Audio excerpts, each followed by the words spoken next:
नाज़रीन, पाकिस्तान तहरीक इंसाफ के लीडरान की पकड़ की खबरें हर तरफ गर्दिश कर रही हैं। आइए हम आपको ताज़ा तरीन सूरत हाल के लिए अपने रिपोर्टर के पास लिए चलते हैं, जो हमें बता रहे हैं कि इस्लामाबाद में ये खबरें क्या हैं, कौन कौन गिरफ्तार हुआ और कौन कौन नहीं। जी, इस वक्त हम पार्लियामेंट हाउस के बाहर मौजूद हैं और अभी भी पाकिस्तान तहरीक इंसाफ के बेशतर का जो रहनुमा हैं वो अंदर हैं। तलत साहब, मैं आपको बताऊं, कुछ ही देर पहले यहाँ पे शेर अफजल मरवत आए थे और उनको गिरफ्तार करके थाना सेक्रेटेरिएट मुंतकिल किया गया, बल्कि उनके साथ उनके 2 गार्ड्स थे जिन्होंने मजामत की, उनको भी गिरफ्तार करके जो है हिरासत में लिया गया और अब उनको थाना सेक्रेटेरिएट मुंतकिल कर दिया गया है। इतलात हैं कि जो गुज़श्ता रोज़ जलसा किया गया था पाकिस्तान तहरीक इंसाफ के और 41 पॉइंट्स जो है वो तय किए गए थे ज़िला इंतज़ामिया के साथ कि उनके मुताबिक जो है वो जलसा किया जाएगा, उसको उस मुआहदे को ब्रीच किया गया इनके रहनुमाओं की जानिब से और बारहा इंटीमेशन जो है वो भी दी गई। बल्कि एक जगह जो 26 नंबर चुंगी है वहाँ पर स्कफल हुई पुलिस और जो पाकिस्तान तहरीक इंसाफ के काफिले आ रहे थे KPK से, उनके साथ रूट की वजह से कि जो रूट उनको दिया गया था वो उस रूट से हट के इस जगह पर आए और वहाँ पर इनकी लड़ाई हुई, बाकायदा तौर पर शेलिंग की गई, मुजाहिरीन की जानिब से पथराव हुआ और इसमें सेफ सिटी के जो SSP हैं शुएब खान वो भी ज़ख्मी हुए और 5 एहलकार भी ज़ख्मी हुए थे। इसी वजह से आज एक इस्तगासा जो है मुतलका पुलिस स्टेशन के जो SHO हैं उनकी जानिब से लिखा गया। जो हालिया एक कानून पास हुआ है उसके मुताबिक अब इनके मुताबिक जो है वो FIR दर्ज की जाएगी और डिप्टी कमिश्नर इस हवाले से पहले ही अंदिया दे चुके थे कि वो तमाम लोग जो इसमें मुलविस होंगे ये मुआहदा तोड़ने में उनकी गिरफ्तारियाँ जो है वो अमल में लाई जाएंगी और उनके खिलाफ कानूनी कार्रवाई जो है वो की जाएगी। इसी वजह से आज तकरीबन 6 बजे के करीब यहाँ से बाकायदा तौर पर रेड जोन को सील किया गया है। पार्लियामेंट के अंदर इजलास चल रहा था और इजलास के अंदर वो तमाम लोग मौजूद थे जिनको नॉमिनेट किया गया उस इस्तगासा के अंदर। इसी वजह से उनकी गिरफ्तारी के लिए यहाँ पर टीम्स मौजूद हैं। शेर अफजल मरवत को गिरफ्तार कर लिया गया और बाकी रहनुमा जो हैं वो अभी पार्लियामेंट के अंदर हैं, उनकी गिरफ्तारी अमल में नहीं आई और पुलिस यहाँ पर मौजूद है।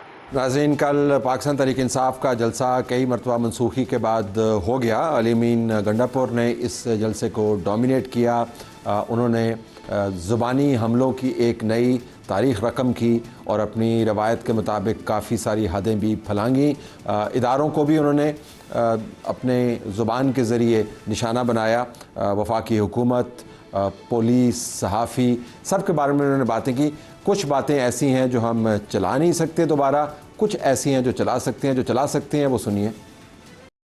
किसी का बाप भी पख्तूनख्वा में किसी की तरफ आंख उठा के नहीं दे सकता। ये गुलाम तुम रहे हो और सुन लो, ये सारे हार गए। पूरी कौम मूसा बन के तुम फिरौन का मुकाबला करेगी। मरियम, मैं आ रहा हूं, पंगा मत लेना। तुम्हारा वो हाल करेंगे कि तुम्हें बांग्लादेश भूल जाएगा। इमरान खान रिहा ना हुआ तो खुदा की कसम हम इमरान खान को फिर खुद रिहा करेंगे। अब जो हमें मारेगा हम उसको मारेंगे। आ जाओ, दमादम मस्त कलंदर के लिए तैयार हो जाओ। सहाफ़ियों को भी अपनी ज़ुबान की ज़द में ले आए। जो लोग उनके साथ चलते हैं उनको मुजाहिद कहा और जो लोग वैसे आम किस्म की रिपोर्टिंग करते हैं उनको बिकाऊ माल कहा। सहाफ़ियों को काफ़ी परेशानी वहाँ पर हुई जब क्राउड के जज्बात भड़के और उनकी तरफ जज्बात ने रुख किया। सहाफ़ियों के बारे में क्या कहा गया, सुनिए। पहचानो इन सहाफ़ियों को जो कलम बेच रहे हैं। तुम जो हमारे खिलाफ कैंपेन चलाते हो, तुम्हारा खिलाफ ख्याल है हमें ब्लैकमेल करोगे। मैं देखता हूं तुम्हारी सहाफत में। ये कुछ बिकाऊ टट्टू और ये कुछ दूसरी जो बैठी हुई है, ये जो सहाफत कर रही है, मैनू नोट भी खा मेरा मूड बने, मैनू नोट भी खा मेरा मूड बने। इनकी निशानदेही करो, निशानदेही करके इन लोगों को के पूरी दुनिया को बताओ कि सहाफी नहीं लिफाफी है। बाज़ अल्फाज शायद नहीं चलने चाहिए थे लेकिन चल गए। बहरहाल इस सारे मुद्दे को डिस्कस हम कर रहे हैं। हमारे पास निसार अहमद जट साहब मौजूद हैं, रुकन कौमी असम्बली तहरीक इंसाफ की तरफ से, एक मुकामी हलकों के साथ जुड़े हुए सियासतदान। आपका बहुत शुक्रिया जी, आपने हमें ज्वाइन किया। सेनेटर नासिर भट्ट साहब मुस्लिम लीग नवाज़ को रिप्रेजेंट करते हैं मुख्तलिफ लेवल्स पर और पार्टी की अंदरूनी सियासत से बहुत अच्छे तरीके से वाकिफ़ हैं, आपका भी बहुत शुक्रिया जी। हमारे पास टिका खान साहब मौजूद हैं, नुमाइंदा समा TV जो कवर कर रहे थे इस जलसे को, और उसामा इकबाल नुमाइंदा एक्सप्रेस न्यूज़ जो उस वक्त कंटेनर पर मौजूद थे जब सहाफ़ियों की ज़ुबान से धुनाई की जा रही थी। आप दोनों का बहुत बहुत शुक्रिया जी। स्टार्टिंग विद यू जट साहब, इस बात से कतई नज़र कि जलसा कैसा हुआ, बड़ा हुआ, छोटा हुआ, हम बहस कर लेते हैं, ये वाकई पॉलिसी है आपकी जमात की कि नहीं है अब आपने ये ज़ुबान इस्तेमाल करनी है, ये मुहावरा इस्तेमाल करना है, नंगा करने का, बेगैरत, निशानदेही, बिकाऊ माल, अब ये चलेगा क्या? सबसे पहले तो आपका बहुत बहुत शुक्रिया। मेरा ख्याल है कि मैं इन अल्फाज को तो डेफिनेटली मैं तो नहीं कहूँगा, क्योंकि मैं एक सियासी बंदा हूँ और सियासत करता हूँ और अरसा दराज से कर रहा हूँ कि हम इस एग्रेसिव टोन पे जाएं और तमाम हल्का बाप को है जो आप इस तरह रगड़ के रख दें, हम भी मतवक्का भी नहीं कर रहे थे। ठीक है, लेकिन मेरा ख्याल है कि कल की जो अग्रेशन है सीएम साहब की, उसकी बुनियादी जो एक वजह बनी है, मैंने जो महसूस किया है, जो मेरे पास जो मेरी जो अपनी एक राय है कि यह है कि यहाँ पर आपको मालूम है कि जलसा नहीं होने दिया जा रहा था, एनओसी मनसूख किए जा रहे थे, हुकूमत डरी हुई थी कि कुछ भी एक्सपेक्ट है, और करते कराते अल्टीमेटली बाय जो लास्ट जलसा था वो एक कमिटमेंट के तहत, जो कि सारे मीडिया को पता चला कि ये कमिटमेंट के तहत कि ये नेक्स्ट जलसा पाकिस्तान तहरीक इंसाफ यहाँ पर करने जा रही है। उस कमिटमेंट के बाद जब आपने जलसा करना चाहा और जब आपने कर दिया, तो ये 2-3 दिन से पहले ही वहाँ पर हम जलसागार जिस दिन वॉच करने गए हैं, जिस दिन देखने गए कि मुकाम देखने गए, पुलिस आई है, पुलिस ने आकर कहा कि जी यह जगह नहीं, हम आपको वो जगह देंगे। हमारे वो साउंड सिस्टम थे, हमारे कंटेनर से उन्होंने सारे रोक लिए, और परसों से ही पुलिस ने हमारे साथ नौका चौकी कोई ना कोई, हमारी पूरी पॉलिटिकल एलीट वहाँ पर जाती रही और जाकर उनको ये कहती रही। उसके बाद फिर इन्होंने रास्ते रोके। अब कतई नज़र ये कहे कि जी हमने रास्ते नहीं रोके, ये बिल्कुल गलत बयानी है। IGP रोड इन्होंने बंद किया, चौकी नंबर 26 इन्होंने बंद किया, क्योंकि हमारा जो मॉप आना था, जुलूस जो हमारा आना था पिंडी से, उसको रोका गया। हमारे गिरदो नवाब में ये जो एक सड़क इस्लामाबाद से हमें मार्गला हिल्स दी थी, अगर इनको ना तसल्ली हो, आपको तसल्ली ना हो, तो मैं आपको उसकी वीडियो क्लिप्स दिखा सकता हूं। आप ज़रा जिम्मेदार सियासतदान कह रहे हैं। रास्ते रुकावटें खड़ी की, और हमारे जो कारकुनान थे, जो हमारे लोग थे, तो मुख्तसरन ये बॉटल्ड अप गुस्सा था। मेरा ख्याल था कि ये एक अग्रेशन थी, एक गुस्सा था जो मौके पर निकला है, इससे ज्यादा कोई नहीं है। ये कोई ऐसी पॉलिसी स्टेटमेंट नहीं है, मैं इसको इंडोर्स नहीं करता। डेफिनेटली पाकिस्तान तहरीक इंसाफ एक प्योरली डेमोक्रेटिक जमात है, और क्योंकि थोड़ा सा मैं एक चीज और थोड़ी सी मैं वजाहत करता चलूँ, गंडापुर साहब जब नॉर्मल रूटीन में बात कर रहे होते हैं ना, उस वक्त भी ऐसे लग रहा होता है कि ये बड़े अग्रेसिव टोन में बात कर रहे हैं, तो उनका आपसे जब बात करेंगे तो यही मैंने खुद महसूस किया है। ऐसे ही रियल नहीं, लफ्ज नहीं, अल्फाज का ऐसा चुनाव तो मैंने आपको गुस्सा आता है तो फिर हमें भी आता है। मैं वैसे कह रहा हूं, आपने कहा ना कि नॉर्मल उनका बिहेवियर, उनका बात करने का स्टाइल ऐसा लगता है वो अग्रेसिव बात कर रहे हैं। तो यकीनन कल इतनी रुकावटें और इतना कुछ ज़हनी दबाव का शिकार थे, और वो आए स्टेज आकर जो बात की है। ये जो गंडापुर बोल रहा है ना, ये इमरान खान की जुबान बोल रहा है। ठीक है, इमरान खान ने क्या कल्चर दिया, बाप बेटी की तमीज़ ख़त्म कर दी। कहता था ना IG तो मैं नहीं छोड़ूंगा, आपको याद है वो उसको जज साहबा को कहा, मैं जज साहबा मैं तुम्हें देख लूँगा, फिर जाके माफ़ी मांग ली उससे, थाने से बंदे छुड़ा के ले गया इमरान खान। तो इमरान खान का तो यही रवैया है। अब गंडापुर जो कर रहा है, लेकिन उसने हद क्रॉस कर दी है बहुत। मुझे तो बड़ी हैरानगी उसकी बातें सुन के। वो कह रहे हैं आपकी, अगर आप उनको जलसा वलसा करने देते ना तो कैथारसिस पहले हो जाता।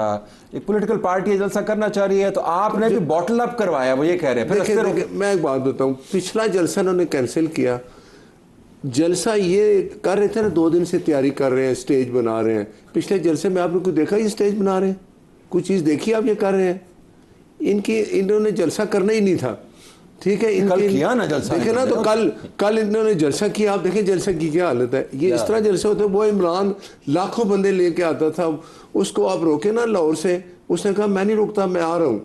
NOC का कौन इंतजार करता है? इनके लिए अब अवाम ने बाहर निकलना छोड़ दिया था। ये एग्रेसिव था।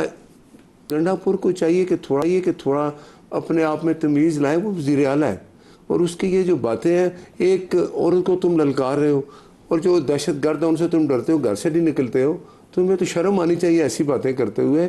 कोई कल्चर होता है इंसान का। लेकिन आप वैसे, मैं दोबारा एडमिनिस्ट्रेटिव रुकावटों के ऊपर आऊँगा, किसी और जमात के लिए ये कदगने हमें नज़र नहीं आती। जमात इस्लामी जो है उसने पिंडी के अंदर मरी रोड रोकी रखी काफ़ी देर तक, फैज़ाबाद के ऊपर धरना दिया, मतलब ये कि आपने इसके लिए देखें मरियम ने यहाँ पर किया था सुप्रीम कोर्ट के सामने। इनका जो आप देखें ना पीछे जितना का ट्रैक कार्ड कितना ख़राब है।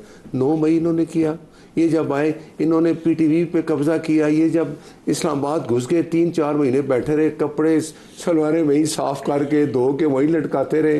तो इनका तो आप मुझे बताएं, जमात इस्लामी वाले आए ना, हमने उनको इजाज़त नहीं दी, वो आए, वो आके लियाकत बाग पे बैठ गए, दूसरी साइड चलती रही। TLP वाले आए, वो भी बैठे रहे, उनसे मुज़ाकरात हुए, वो भी चले गए, वो भी चले गए। आप मुझे बताएं, चुंगी नंबर 6 की ये बात करते हैं, वहाँ तक आप पहुँच गए हैं, रास्ता दिया तो पहुँचे हैं ना।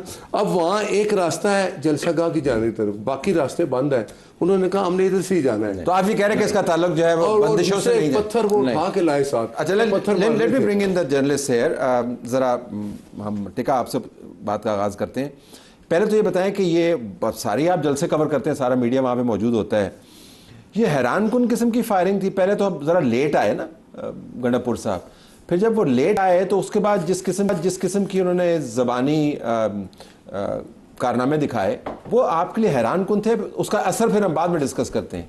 मैं तो बिल्कुल एक्सपेक्ट नहीं कर रहा था तलत साहब कि अलीमीन गंडापुर ऐसी बात करेगा। ये अपनी जहनीत की अक्कासी किया उन्होंने, मेरा ख्याल है पूरी पार्टी में ऐसी किसी ने बात नहीं की। बैरिस्टर गौहर ने खिताब किया, बाकी लोगों ने खिताब किया, बड़े अबूर करके वहां पे पहुंचे, बंदिश सबके लिए थी जी। लेकिन ये कहना उनका कि लिफाफा साफ़ी, मैं खुद हैरान था। पहले रिकॉर्ड हमें बताएं किसको लिफाफा साफ़ी कहते हैं, किसको पैसे देते रहे, कुछ साबित करें। उसके बाद इल्ज़ाम लगाएं, हमसे वक्त ले लें। हमारे पूरे जो PTI बीट रिपोर्टर्स हैं उनमें इतना अग्रेशन है इसके बाद, जब से उन्होंने ये बात की, जब खास तौर पे कह रहे थे जो सामने बैठे हुए साफ़ी होते हैं, उसके बाद जो माहौल वहाँ बना, जो खौफ था वहाँ, जब जलसा किस चीज़ का खौफ था बताएं ना, किस चीज़ का? जलसा जो ही खत्म हुआ उनके वर्कर्स ने गालियां दी हैं, बोतलें मारी हैं। उसामा मीडिया काउंटर पे बैठे थे, उनको भी हिरासा किया गया, बाकी लोगों को भी हिरासा किया गया। उसामा, जब ये बात हुई तो इसका असर क्या? क्योंकि लोगों को ये पता चलना चाहिए कि ये अल्फाज जो हैं उनके नताइज होते हैं। ये सिर्फ अल्फाज की गूंज नहीं होती, अल्फाज के नताइज होते हैं। तो आपके लिए क्या नतीजा था? देखिए, जब उन्होंने ये बात बोली है अलीमीन गंडापुर साहब ने, तो उसके बाद ना जो एक क्राउड था ना इनका, ये हमारी तरफ, मीडिया की तरफ अचानक से दोबारा आ गया। पहले भी कर रहे थे, बारी बारी आ रहे थे लोग, क्राउड्स की सूरत में आते थे, छोटे छोटी टोलियां बना के आते थे, और वो बाकायदा हमारी वीडियोज़ बनाई गई हैं वहाँ पर। और वीडियोज़ में वो ये कह रहे हैं कि ये टाउट हैं, ये लोग बिकाऊ हैं, ये लोग पैसे लेते हैं, ये लिफाफा साफ़ी हैं। और उसके बाद वहाँ पे हमें बोतलें मारी गई। वो कंटेनर आप अगर देखें ना तो वहाँ पे मुश्किल से 2 बंदे खड़े हो सकते हैं उस कंटेनर पे। तो वहाँ पे हमें बोतलें पड़ी, फिर उसके बाद गालियाँ देते रहे बारी बारी। और ये जो सारा स्टार्ट हुआ, ये इससे पहले हो चुका था। फैसल जावेद साहब ने भी बात बोली थी कि मीडिया वालों दिखाते नहीं हो, तुम लोग दिखाया करो, सोशल मीडिया पे पूरी दुनिया। और ये साफ़ी कितनी देर से कवरेज कर रहे थे, मुझे कह रहे दिखाते नहीं? ये 9 बजे साफ़ी हमारे वहाँ पे पहुँच चुके थे। और इससे पहले जो एक रात पहले गुजरी है, जो जैसा कि उन्होंने बताया अभी, रात को हमारे साफ़ी वहाँ पे मौजूद थे। जब इनकी गाड़ियाँ रोकी गई वो भी हमने कवरेज की। उमर अयूब साहब को जब रोका गया वो भी हमने कवर किया। जब आप लोगों का साउंड सिस्टम रोका गया वो भी वहाँ पे कवर हुआ। और वो चला भी, वो चला भी। और उसके बाद भी सुबह भी बीपर और सारा कुछ जो रास्ते बंद हुए वो भी हमने कवर किया। पर्सनल फीलिंग पे भी आऊंगा, your take and then I go to जेट साहब जी। मैं वही कह रहा हूँ कि पहले दिन जब मेरी तबीयत खराब थी, मुझे डॉक्टर ने रेस्ट दी हुई थी, लेकिन इसके बावजूद मैं दवाई लेके पहले दिन गया। निसार जाट साहब भी वहाँ मौजूद थे। हमने DJ भट्ट का इंटरव्यू चलाया। बाकी लोगों का इस सारे में सबसे अच्छा रोल जो था DJ भट्ट का था, जिसने अनाउंस किया जब फैसल जावेद कह रहा था कि इसको क्यों नहीं दिखाते, फिर एक दफ़ा नारे शुरू हो गए और हमारी तरफ उन्होंने पत्थर मारना शुरू किए। तो फैसल DJ भट्ट ने अनाउंस किया कि नहीं, इस मीडिया ने आपको दिखाना है, ये साल से जलसे दिखा रहे हैं, यस जलसे दिखा रहे हैं, इनसे पीछे हटे। तो उस अनाउंसमेंट के बाद लोग पीछे हटे। आप अंदाज़ा करें सर, पहले दिन बिल्कुल 18 घंटे की कवरेज हम करते रहे और तमाम रिकॉर्ड पे हमारे बीपर्स। दूसरे दिन जिस दिन जलसा था, क्राउड से मेरे 3 बीपर्स हुए। हमने बदनज़मी भी चलाई, हमने तादाद भी जाहिर है जितने लोग थे वो दिखानी थी वो भी दिखाई। बाहर अब जो कैमरे लगे थे वो बाहर की एक्टिविटी कवर कर रहे थे। हमारे चुंगी नंबर 26 में भी लोग मौजूद थे। हर तरह की कवर, बंदिश भी हम दिखा रहे थे, आमद और रफ्त भी दिखा रहे थे। तो फिर किस चीज़ का इसके ऊपर आप जैसे साहब आप देखें ना, आप खुद मौजूद हैं यहाँ पे, पीटीआई के टिकट पे आप लड़े हैं और आपने बड़े अच्छे वोट लिए हैं। इसी जलसे के ऊपर आपके एतराज़ात भी हैं, आपने बंदिशों का भी जिक्र किया है, दूसरे लीडरान भी इन्हीं बंदिशों में से गुजर के आए। तो वो इतने मुख्तलिफ सूबों के नुमाइंदगान मौजूद हैं, केपी से भी लोग मौजूद थे, स्टेज के ऊपर मौजूद थे, किसी को ये गुस्सा, ये फ्रस्ट्रेशन है और ये अल्फाज जो हैं अब आपकी पार्टी के लिए बदकिस्मती से रेफरेंस पॉइंट बन गए। ज़ाहिर है जिस इदारे को आप कहेंगे मैं आपको नंगा करूंगा तो आपका क्या ख्याल है? पहले 9 में भी ऐसे किया ना, ऐसे ही हुआ। ये कोई नया बिल्डअप आपको नजर आ रहा है? आपको तो ख्याल ये है कि यहीं पे खत्म हो जाएगा। एक सेकंड पहले तो जरनैल साहब सानू माफी दे दो, इन्होंने तो हमें दहशतगर्द डिक्लेयर कर दिया है ना। ये हुआ है भाईजान। अच्छा ठीक हो गया जी, छोड़ो जरनैल क्यों कह रहे हो? सेनेटर हैं वो, से जरनैल ही हैं जी, इन्होंने जो दहशतगर्द हमें डिक्लेयर करना है, ठीक है जी। तो इन्होंने तो हमें दहशतगर्द डिक्लेयर। देखे मैं तलत भाई एक बात बताऊं, मैं जलसेगाह में मौजूद था, मैं परसों से लेकर कल रात की तमाम एक्टिविटीज़ में रहा हूँ। आप यकीन करें कि इनका जो कंटेनर था ना वो बिल्कुल वो उस तरफ था जहाँ पर लेडीज़ का जो पोल था उनकी बैक साइड पे कहीं लगा हुआ था और वहाँ क्राउड बहुत ज़्यादा था। आपको भी मालूम है, सबको मालूम है, मेरी वहाँ तक रसाई नहीं, मेरी आँख ने ऐसा कुछ भी नहीं देखा। और जितनी भी हमारी सीनियर एलीट अपना जो सियासतदान थे वो सब के सब स्टेज पर बुकर थे। मैं स्टेज पर भी नहीं गया, वो स्टेज पर थे और उन सब ने स्पीच की। किसी ने मीडिया को नहीं कोई का बुरा भला का, किसी ने कोई, मैं यही कहना चाह रहा हूं, मतलब कि सब ने अपनी नॉर्मल स्पीच की, अपना पॉइंट ऑफ व्यू दिया, अपना सारा मामला किया। मैं बता रहा हूँ कि मैं समझता हूँ कि कोई ना कोई ऐसी खराबी ज़रूर हुई है जो कि मैं जिसकी तस्दीक नहीं कर सकता मुझे, क्योंकि हम सब परेशान थे कि अली अमीन पहुँच क्यों नहीं रहा, अली अमीन पहुंच क्यों नहीं रहा, गंडापुर साहब अभी तक क्यों नहीं पहुंचे, क्योंकि एक टाइम था, फ्रेमवर्क था, उस पर हमने कंप्लीट भी करना था, सारा था और ये क्वेश्चन खड़ा हो गया था और हम बारहा राब्ते भी कर रहे थे, हमें कोई एग्जैक्ट पिक्चर उनकी क्लियर नहीं आ रही थी। वो जब आए हैं वो अचानक स्टेज पर आए, आते ही उन्होंने ये धुआंधार तकरीर कर दी। ठीक है, अब इसके पीछे लॉजिक क्या है, उनके साथ क्या बीती, क्या मामला हुआ, क्या नहीं हुआ, मैं ऑनेस्टली बिल्कुल ब्लाइंड हूं। लेकिन मैं आपकी प्लानिंग के अंदर ये जो अहम बात, आपकी प्लानिंग के अंदर ना ये स्पीच थी, ना ये अल्फाज थे, ना किसी और ने अदा किए। जी मैं आपको बता रहा हूं ना कि मैं ऐसी लैंग्वेज को, ऐसी हार्श लैंग्वेज को, चाहे वो सहाफत हो, ठीक है, चाहे वो एस्टैब्लिशमेंट हो, मैं उसे सेकंड कभी भी नहीं। हम जेन्युइनली रिस्पेक्ट करते हैं तमाम लीडरान की जो ये हदबंदी खुद से करते हैं, लेकिन ये दिलचस्प बात वो बता रहे हैं। तो इन अ वे वो कहते हैं कि पीटीआई के साथ ये ना जोड़ें, इसके बारे में वो कुछ राय नहीं देना चाहते फिलहाल, क्योंकि मालूमात देखिए अब मुझे आप बताएं, जिसका लीडर जिस जमात का ऐसा होगा वो सबसे करीबी साथी है इमरान खान का, गंडापुर है कि नहीं करीबी साथी? तो ये करीबी साथी का असल मैसेज इमरान ने उसी को दिया, जाके बता दो। उसके अंदर जो गर्ज है, इतनी इस तरह की जुबान, मैं कहता हूँ कि कौंसल टाइप आदमी भी नहीं इस्तेमाल करता। वो वज़ीर आला है। आसिफ जितना बदतमीज कोई नहीं है, तो नहीं है, कोई नहीं है, सनावला जितना बदतमीज कोई नहीं है। आप लोग अच्छा देखें, बात ये अभी जो बात हो रही है को कह दिया तो आप अब ये नवाज शरीफ मैं कहता हूँ नवाज शरीफ आप मेरे लीडर के साथ इस तरह रवैया करेंगे, मैं आपके लीडर को करूंगा। आप लोग 50 रुपए बांटने वाले लोग हैं, आप लोग यहाँ पर वोट को इज्जत दो, वोट को इज्जत दो लेकर आए थे ना, दफना के यहाँ पर बयानिया चौधर कर रहे हैं। फजूल बात 9 मई के बयानिए पे 9 मई नहीं, आप बात करें, मेरे लीडर को हिट ना करें। आप क्यों ना, मैं भी नवाज शरीफ को हिट करूंगा, यहाँ बैठकर नवाज शरीफ को मैं शहबाज शरीफ करूंगा। पंजाब की इसकी बाप की जागीर नहीं है, पंजाब में हमें कोई ठुकने नहीं देगा। तुम्हारा रिकॉर्ड तो ये है, दादे का पोते को, दादे को बाते को, ये हाल। और जलसे ने कल से तुम्हारी नींदें उड़ा के रखी हो। जलसे ने आप लोगों ने जो हशर किया याद रखेंगे। अभी तो तलत भाई आपका सरकारी मुलाजिम खुदा की कसम नहीं निकला, आपका जर्नलिज्म मुलाजिम नहीं निकला, आपके लोग को पता चल जाना था, उसके बावजूद भी जट साहब और भट्ट साहब अपनी बात करें, आप अपनी बात करें, आप इस मुझे मेरे सामने बैठकर आपका नवाज शरीफ ऐसा तो क्या करें? वो बंदा जो बंदा भागा यहाँ पर आइन और कानून को पंजाब के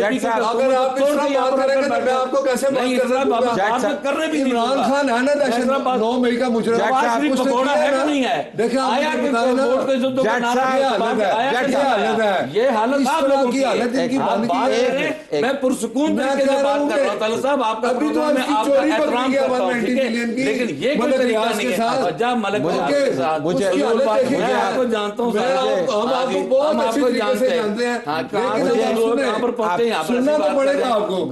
हमने ऐसी नाजायज बात नहीं सुनेंगे, जायज करो। अगर आप बात करेंगे आप हमारे लीडर को बुरा भला मेरे सामने आपका लीडर जो हरकतें करता है वो ऐसी है, लीडर जो हरकतें कर रहा है, जो वहां पर मरी में बैठ के कर रहा है, बिजली करे ना यार, छोड़े यहाँ पर ड्रामेबाजी आइन तोड़कर आप देखिए मुझे प्रोग्राम रोक जज साहब प्लीज उसकी हालत ऐसी है जैसे बट साहब give me a minute I will give you time too. मैं जाहिर है मेरे प्रोग्राम का मिजाज नहीं है, लेकिन अब मेरी गुजारिश, मुझे प्रोग्राम चलाने दे। ये इतने बॉटल्ड अप इमोशंस हैं, ये फिर इस तरह ट्रिगर करते हैं। हम ये चाहते हैं कि इस डिबेट को रखें कि आया ये पॉलिसी ही चलेगी और इस पॉलिसी के नतायज क्या रहेंगे। आपने जो कुछ कहना था आपने एक दूसरे को कह दिया, मुझे प्रोग्राम के अंदर वापस आने दीजिए। मैं एक छोटा सा ब्रेक ले रहा हूँ, उसका जर्नलिस्ट के पास जाऊँगा और फिर प्रोग्राम का दोबारा आगाज करेंगे। जो हकीकत है वो आप हम आर्गूमेंट करें, लेकिन आर्गूमेंट को रीजन के साथ करें और उसके बाद फिर दूसरे को मौका दें उसका जवाब दें। Stay tuned. प्रोग्राम में खुशामदीद नाज़रीन। प्रोग्राम के पिछले हिस्से में आपको एक सेंस मिला होगा कि पाकिस्तान के अंदर जो पॉलिटिकल सेंटिमेंट है, ये टेम्परेचर है, वो किस लेवल पे खड़ा है। कि सीजन पॉलिटिशियंस जो हैं उनको जब एक ट्रिगर पॉइंट मिलता है तो उसके ऊपर ज़ाहिर है फिर वो मामलात उनके हाथ से निकल जाते हैं क्योंकि उनको रिस्पॉन्ड करना होता है। लेकिन कल जो अलीमीन गंडापुर ने बातें की हैं उनका ताल्लुक सिर्फ सियासत से नहीं है, रियासत के इदारे भी उसका हिस्सा बने हैं। जब वो कहते हैं कि मैं नंगा करूँगा, आपने मुझे टॉर्चर किया, DGI-SPR को बराह रास्त मुखातिब किया, फिर ये कहा कि फ़ौज अगर तुमसे ठीक नहीं होती तो हम इसको ख़ुद ठीक करेंगे। तो ये मामलात जो हैं ये सिर्फ सियासतदानों तक महदूद अब नहीं रहे। ज़रा मैं सहाफ़ियों को भी बीच में लाना चाहूँगा। तो टिक्का, गो अहेड। ये जज्बात जो हैं इतने एग्रेसिव वहाँ पर नहीं थे, लेकिन इसके बावजूद आप हमें बता रहे थे कि माहौल साजगार नहीं था। किस किस्म की सहाफ़त की तवक्को कर रहे थे PTI वाले जो आप लोग नहीं कर पाए और आपके ऊपर उन्होंने कहा जी के लिफाफे लेते हैं? दरअसल हमने तो वो सब कुछ किया है जिसकी तवक्को कर रहे थे, बल्कि हमारी तवक्को के बरक्स सब कुछ हो रहा था। एक तकरीर की बात कर रहा हूँ, ओवरऑल जलसे की बात नहीं कर रहा। उसमें महमूद खान अजीज साहब बोले, उन्होंने एक बात कही जो मैं बार बार रिपीट कर रहा था अपने दोस्तों से भी। वो कह रहे थे कि इनकलाब, ये जलसा नहीं इनकलाब की बात हो रही थी, तो इनकलाब लाने वाले मुआशरे स्टेज में जो बदनज़मी देख रहा हूँ ऐसे इनकलाब नहीं आता। उन्होंने बल्कि क्रिटिसाइज़ किया कि जेबें कट जाएं और कुर्ते फट जाएं स्टेजों पे कायदीन के या लोगों के, तो फिर ऐसे इनकलाब ना लाएं। उन्होंने तनबीह की, उन्होंने पूरी क़यादत को भी आगाह किया कि अपने डिसिप्लिन रखें। अपने ये सीजन पॉलिटिशियंस हैं जिन्होंने उतार चढ़ाव बहुत देखे और क्रिटिसाइज वो उन्हें कर रहे थे जो अपोजिशन को डे नाइट कवर कर रहे हैं। तलत साहब, नासिर भट्ट साहब मौजूद हैं, ये ताने देते हैं हमें कि आप तो सिर्फ कवर ही PTI को कर रहे हैं। और निसार जट साहब को भी मालूम है अपोजिशन जमात है, बड़ी जमात है, उसका राइट है, हम उनके लिए लड़ते हैं, अपने न्यूज़ रूम से, अपने हेड ऑफिस से कवरेज लेते हैं। आप यकीन करें रात को 3 बजे भी हम कवर कर रहे होते हैं, बीपर कर रहे होते हैं, लीडरशिप से रब्ता कर रहे होते हैं, और सुबह 7 बजे भी देख के कि कहीं को मिसिंग ना हो, KP हाउस में कोई प्रेस कॉन्फ्रेंस ना हो। हम इनकी चाय नहीं KP हाउस में पीते। और मैं तो पिछले 15-16 साल से मुसलसल इलेक्ट्रॉनिक मीडिया में कवर कर रहा हूं। अगर 1 रुपया भी साबित कर दें, चले कोई गिफ्ट ही साबित कर दे, तो मैं सहाफत छोड़ दूंगा। इक़्तिदार में भी रहे तो किसको लिफाफा साफी कहते रहे, हमें खुद मैं बड़ा परेशान हूं कि वो बताएं, फिर उनका नाम तो लें। तो अब जो बीट रिपोर्टर्स है PTI बीट रिपोर्टर का मतलब ये है कि उन्होंने ही आपको कवर करना। मैं दोनों को जानता हूं, अच्छे तरीके से, बड़े अच्छे रिलेशन है आपस में। अब ये बताएं कि बीट रिपोर्टर्स जो है वो क्या सोच रहे हैं, मतलब आपके काम से मुतल्लिक एक नया मयार उन्होंने फिक्स कर दिया है। वो ये है जी कि बेसिकली तो जो अगर आप उनकी बात नहीं करेंगे तो फिर आप साफ़ी नहीं है। तो अब क्या आप करेंगे, रिपोर्टिंग कैसे? देखिए, कल हम लोगों ने ना इसमें जैसे ये हुआ था तो उसी टाइम बैठे हुए हम लोग, क्योंकि हालात काफ़ी ख़राब थे, तो हम लोगों ने ग्रुप में किया कि अब क्या करें। वहाँ से जैसे ही निकले तो हम लोगों ने अपनी एक मीटिंग बुलाई है, तो उसमें हम लोगों ने ये डिसाइड किया था कि हम लोग PTI के जितने भी जितनी भी क़यादत है उसका हम बाइकआउट करेंगे, उनके हम कवरेज नहीं करेंगे किसी भी किस्म की। तो इसी चीज लेकिन को इस सब तरह जैसे फिर कि आप उनको मजीद शह देंगे, उनकी बात को देखिए आप हमारा साबित कर रहे मुतालबा हैं। भी है उसमें, हमने मुतालबा सिर्फ इतना सा किया हुआ है कि अली अमीन गंडापुर साहब ने जो बात कही है उसकी माफ़ी मांग लें, और जिनको वो क्रिटिसाइज कर रहे हैं उनके नाम दे दें, उनकी वजाहत कर दें। अगर उनमें से मैं हूं या कोई और भी है तो उनका आप वो नाम ले दें। ख़वातीन सहाफ़ी भी वहाँ पर मौजूद थी और उनके बारे में तो जो अल्फाज उन्होंने कहे हैं वो हम दोबारा नहीं चलाना चाहते। उनका सेंटिमेंट क्या था? सर ख़वातीन सहाफ़ियों को भी वहाँ पे आवाज़ें दे दे के बाकायदा बोला गया वहाँ पे कि पीछे मुड़ो, पीछे मुड़ो, ऐसे करके तुम बिकाऊ हो। ये भी वहाँ पे मीडिया कंटेनर के नीचे जो कारकुन खड़े थे वो कहते रहे। वो भी सारी जो थी वो डिसहार्टिंग, और उनमें सारे बीट रिपोर्टर्स नहीं थे, उनमें कुछ यंग रिपोर्टर्स थे जो आजकल अभी फील्ड में आए हैं और जनरल रिपोर्टिंग कर रहे होते हैं। रिपोर्टर्स जिसको हम और कहते हैं। और एक एक्सक्लूसिव मैं बताऊं कि बैरिस्टर गौहर ने प्रेस कॉन्फ्रेंस अभी की है, उन्होंने इस पे गैर मशरूत माफी मांगी है, लेकिन बैरिस्टर गौहर ने तो ऐसा नहीं कहा, बात नहीं ना की। निसार जट साहब ने कहा। हम एक्सपेक्ट कर रहे हैं उनसे जिन्होंने ये कहा ये है। आप देखें पिछला दौर याद करें, एक आपके निजी टीवी, मैं उसका नाम नहीं लेता, उसकी जो कवर करने वाली लेडी थी वो रोती रही टीवी पे जी, याद है आपको कि नहीं याद है? हाँ, जियो की रिपोर्ट एक थी। टीवी पे हमला भी हुआ था, मैं उसका भी नाम नहीं ले नहीं ले जियो है, जियो पे हुआ हमला। तो पॉइंट है, ट्रैक रिकॉर्ड है। चलिए मैं ये मीडिया करते ही ऐसे। हमले और हिस्ट्री से निकल के जट साहब, मैं संजीदा सवाल मेरा ये है कि ये जो इदारों के हवाले से बयान आए हैं, चले हम सियासी तौर पर तो उसको कर सकते हैं जी कि तुसी भी है तो ऐसे भी कह रहे हैं तो गुस्सा चढ़े है, वी कैन से दैट, लेकिन इदारों के ऊपर तो भी उधर से भी तो रद्द-ए-अमल आएगा ना। मैंने आपको कहा ना तलत भाई, जो भी हुआ है वो हुआ कुछ मिनट्स के अंदर है। ठीक है ना। अब उसकी मैं आपको ऐसी कोई बात नहीं बता सकता बहैसियत एक सियासतदान। मैं अली अमीन गंडापुर साहब की जो कल की अग्रेसिव टोन थी, जो उन्होंने मीडिया के लिए, जो उन्होंने इस्टेब्लिशमेंट के लिए, जो उन्होंने अल्फाज का चुनाव किया, मैं उसे कंडेम करता हूँ। ठीक है ना, मैं उसे इंडोज नहीं करता, मैं उसे कंडेम करता हूँ और ये नहीं होना चाहिए, क्योंकि हमारे जो लोग हैं वो बहुत बड़ी तादाद में वहाँ पर मौजूद थे और उनके जो सहन साजी और एक जो मैसेज आता है वो बड़ा नेगेटिव जाता है। ये आपने बड़ी अहम बात की। देखिए ये कॉपी कैट रिएक्शन है, आपने तो चले माजरत आप कर भी लेंगे, लेकिन जो सुन के चला गया घर पे और उसने फिर वो बातें दोहराई, वो साथ ले गया।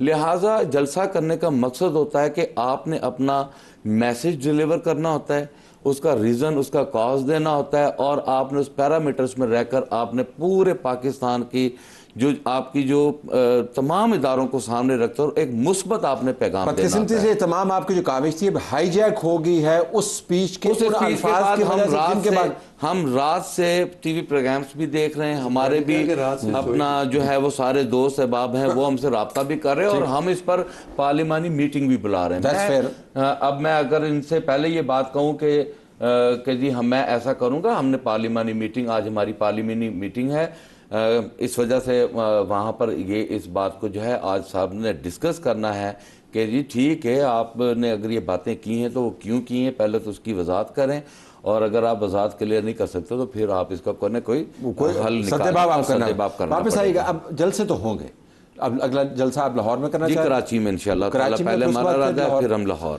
तो वहां पर फैसिलिटेट आप करते, मतलब क्या इशू है? देखिए बात है वो कहने दे उनको कि 2 लाख बंदे आ गए, आपकी सेहत मैं बताऊं, इमरान का कल्चर ही यही है। अगर ये इस्लामाबाद हमने क्यों रोका, इन्होंने इस्लामाबाद में यही करना था, मारा ना वहाँ साफियों को, हमारा SSP एक जख्मी हुआ, पुलिस वाले जख्मी हुए, पत्थर साथ लेके आए। तो मैं ये बात नहीं, आप ये कहें वो सड़क से पत्थर मिले हैं, 26 नंबर की रिकॉर्डिंग उठाए ना, 26 नंबर की रिकॉर्डिंग। 5 तलत भाई ये बात कर रहे हैं, मैं माफी चाहता हूँ, आप भाई बैठे हैं, टिका आप वहाँ पर मौजूद थे, मैं हल्फन ईमानन ये बात करता हूँ कि एक फैमिली जो कि तकरीबन 15 से 20 खवातीन पर मुश्तमिल, वो जब एंटर हुई तो उनकी गोद में 1-1 साल के बच्चे थे और मेरे पास उनकी पिक्चर है। ठीक, मैंने वहां पर बैसाखियों पे आए हुए लोग देखे। ठीक है, हमारा जलसा पुरअमन था, किन हालात में हमने किया, तो क्या हुआ फिर? सुने ना, बात तो वही होगी ना। चले इसका मतलब है बंदे आए ना, रिकॉर्डें तो नहीं थी तभी आ गए ना, जिनके गोदी में अगर 1 साल का बच्चा था, जो आपने रोके, जो आप लोगों ने रोके हैं वो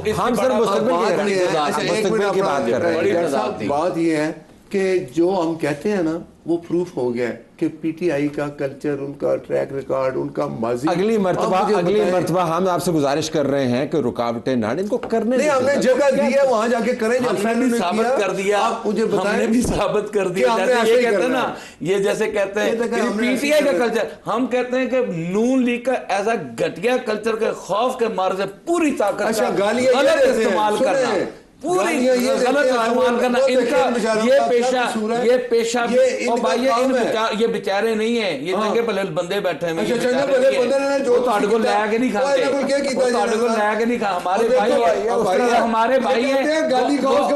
हमारे भाई हैं। हम अभी उठकर, मैं इसी फ्लोर पर मैं टिक्का को, छोटे भाई को जफ्फी डालू, ना डाले मुझे पकड़े, छोड़े ऐसे हमारे आपस में रिलेशन है। अगर कोई ऐसा लेकिन एक बात है कि ये चीज साबित होगी कि पीटीआई अपने रवैये से बाज नहीं आएगी। आज 9 मई इन्होंने और कंफर्म कर दिया कि इन्होंने किया। अच्छा, और इसी चलो उसके ऊपर बात नहीं, मैं दोबारा से, मेरे पास वक्त ही नहीं है कि जज साहब का रिस्पांस में ले पाऊँ, इस उम्मीद के साथ कि एक वाकईतन आइसोलेटेड इंसिडेंट था।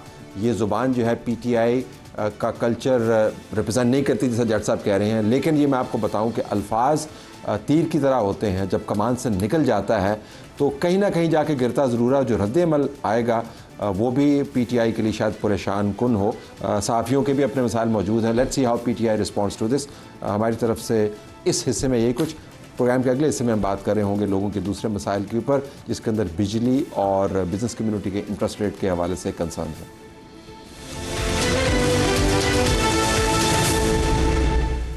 आइए नाज़रीन, अब कारोबार और पैसे की बात कर लेते हैं। आपके पास जिस किसी के बैंक में थोड़े से पैसे मौजूद हैं, उसके ऊपर बैंक आपको तकरीबन 19.5% इंटरेस्ट देता है। उस इंटरेस्ट के ऊपर जो बिरादरी है बिज़नेस की, जो पाकिस्तान के तमाम बिज़नेस को रिप्रेजेंट करती है, वो नाला है। आपके पास पैसे आते हैं उसके ऊपर, लेकिन बिज़नेस कम्युनिटी ये कहती है कि इस इंटरेस्ट के ऊपर हम जब पैसे बैंक से लेते हैं तो हम कारोबार नहीं कर सकते। आपको 19.5, 18.5 से 17.5 पर लाने की ज़रूरत नहीं है, इसको 10% पर ले जाएं। और साथ वो ये भी डिमांड करते हैं कि बिजली का पर यूनिट 25 रुपये पर रखा जाए।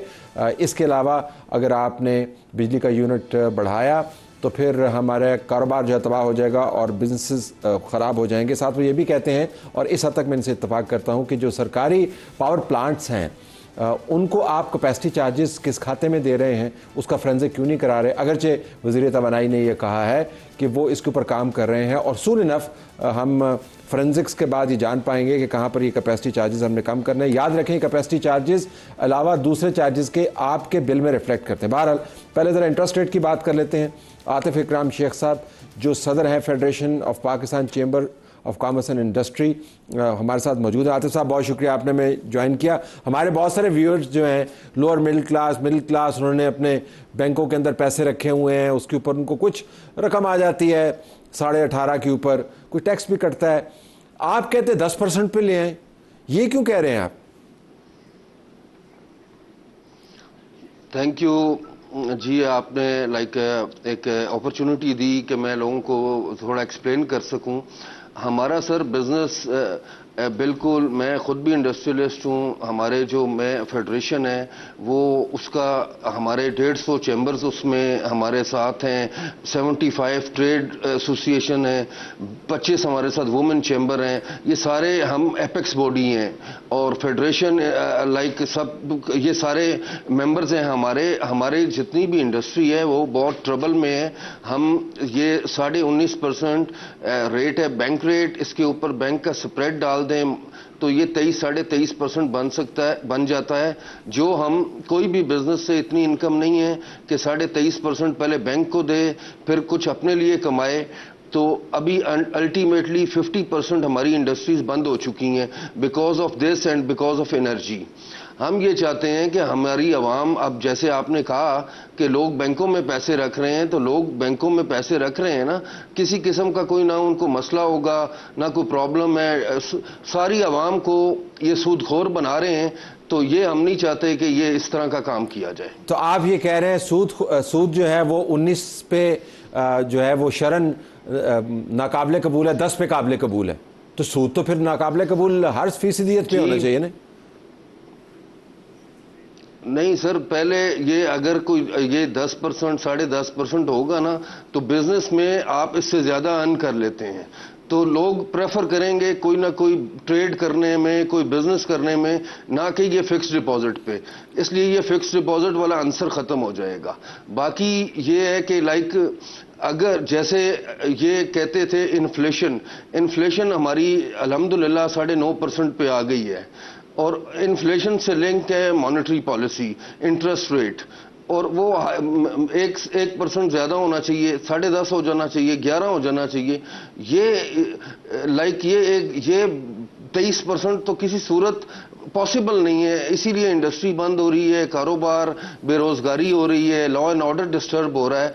तो फेडरेशन ये चाह रही है कि इसको अभी ये कमिंग वीक में, ये 12 सितंबर में ये मॉनेटरी पॉलिसी आ रही है स्टेट बैंक से, तो हम चाहेंगे इसमें एटलीस्ट, हम नहीं कहते कि 10% कट डाउन कर दें, करना तो 10% चाहिए, पर गवर्नमेंट के लिए इतना ईजी नहीं होगा।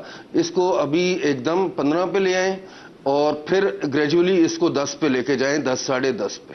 अच्छा, मैं आपसे ज़रा, आपका बिजनेस है और आप मामले को समझते हैं, मैं ज़रा बहस नहीं करना चाहता, लेकिन जब लोग डिपॉजिट करते हैं तो कहने को फिक्स डिपॉजिट होता है, लेकिन बैंक की लिक्विडिटी बढ़ती है, वो लिक्विडिटी आप बोरो करते हैं, वो बिजनेस के अंदर लगती है। तो ऐसा नहीं है कि वो पैसा वहाँ पे आइडल पड़ा रहता है। लेकिन लीविंग दैट असाइड, आपने एक नंबर कोट किया अभी बातचीत में, आपने कहा कि 50% इंडस्ट्री बंद हो गई है।